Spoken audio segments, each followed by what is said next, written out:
Bismillahirrahmanirrahim. Alhamdulillah sore hari ini saya bersama para guru yang tergabung dalam GTKHNK 315. Apa itu GTKHNK 315? Guru dan tenaga pendidikan honorer non kategori 315 yang sudah berusia di atas 30 tahun.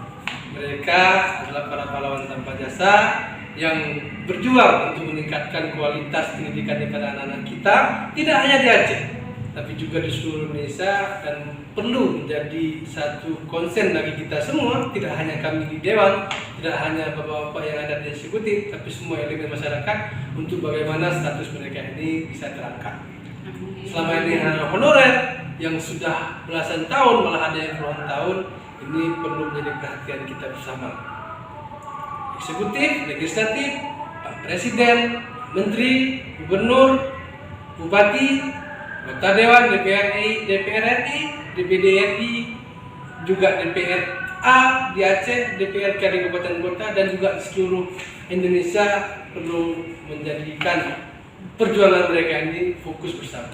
Saya yakin idza sadaqal abdu wa tahassabil. Kalau memang niatnya baik, tulus jalannya, insya Allah Allah akan mudahkan jalan. Amin. Ya, selamat berjuang, tetap semangat. Kami politisi hanya bisa pop-pop saja memperjuangkan juga. Semoga aspirasi ini bisa menjadi satu kenyataan yang berbuah manis kepada bapak-bapak dan ibu sekalian. Terima kasih. Assalamualaikum warahmatullahi wabarakatuh. Yes.